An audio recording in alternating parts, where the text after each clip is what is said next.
Hello everyone, today's tale is called Enjoy Your Viewing and Enjoy Your Meal. Has anyone managed to keep their marriage intact after experiencing infidelity? I'm asking this because my wife was unfaithful. I acknowledge my role in not paying enough attention to her emotions, although it's tough to admit, while I'm contemplating the possibility of repairing our relationship. I'm also apprehensive about what might happen in the future if our efforts are unsuccessful due to this issue. Additionally, I happened to overhear my wife confiding in her friend on the phone. She mentioned that she's been comparing the physical intimacy between me and the man she cheated with. The following tell: even if you wanted to forget, you can't and you shouldn't. My wife cheated on me and I will never forget it, and she knows not to give me a reason to bring any of it up. I too wasn't doing everything I should have been doing to help it from not happening, but that's no excuse. The only reason we're still together is because she was and is still very remorseful and took responsibility for it, which is something she never likes to do. It's going to be hard, but you'll get past it.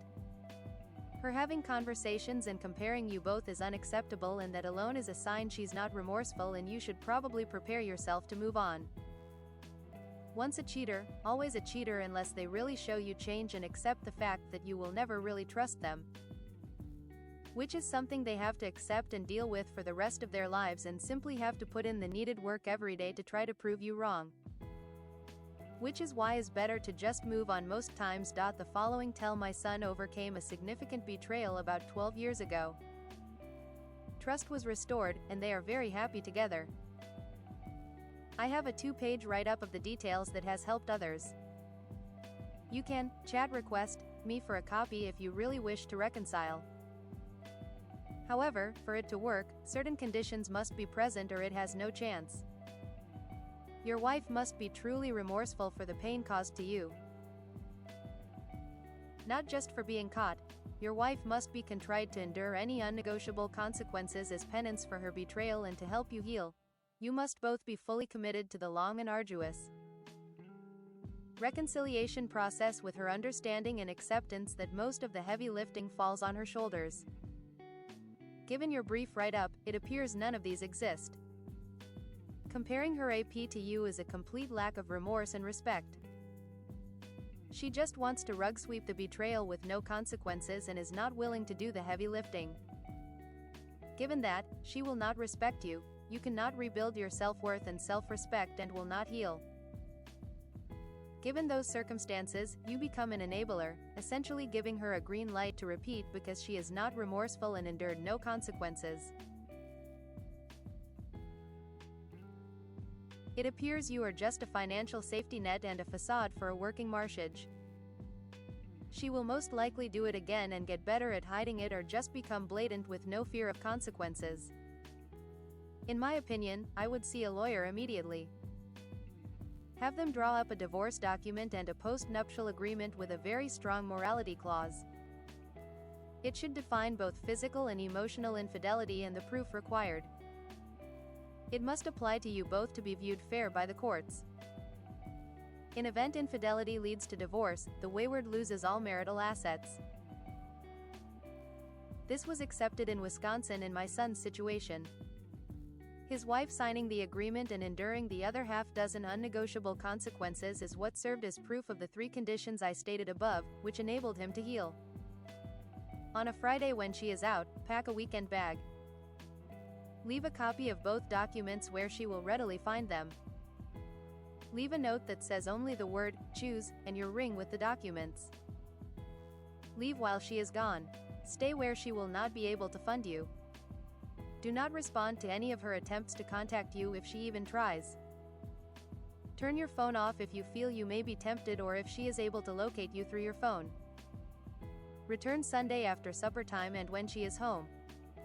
Don't acknowledge her. Go directly to your room and begin packing for a week. She most likely will follow you and ask what you are doing and why.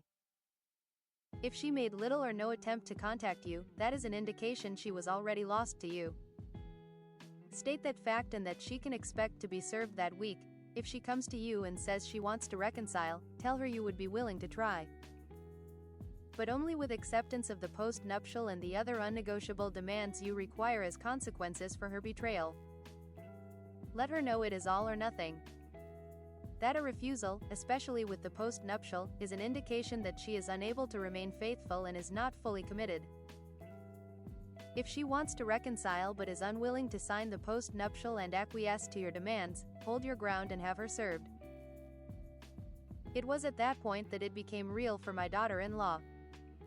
She realized all she was about to lose and agreed to all his demands. Some begrudgingly, but she complied with all. If you would like the write-up as a potential blueprint, chat request me.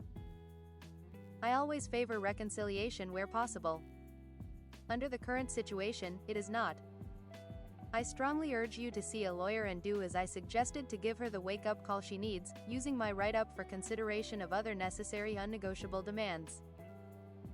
If she doesn't come around to full commitment after all these actions, then she was already lost to you. Now you are just reducing the time to the inevitable so you can get on with your life. The worst thing you can do is nothing.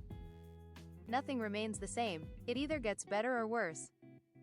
In your situation, it would only spiral down at an accelerated rate. Best wishes. The following tell she cheated on you because she wanted to have sex with another man. I don't care how emotionally distant you were, was she voicing her unhappiness about this before the affair?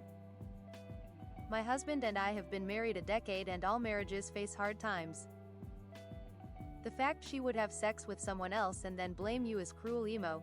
My husband has been emotionally unavailable before due to his job. It never even occurred to me to have an affair. I just spoke to him about it, actually several times. He told me to give him some time while trying to handle complicated tasks at work that were new to him and he was having to learn. After that we started putting the kids to bed and would hang out and talk nightly. Communication saves marriages. The fact she had sex with another man would be a deal breaker for me. She did it because she wanted to. She's now reliving the sex with her friend and even comparing the two of you. She's a complete asshole. Thanks for watching, come back again.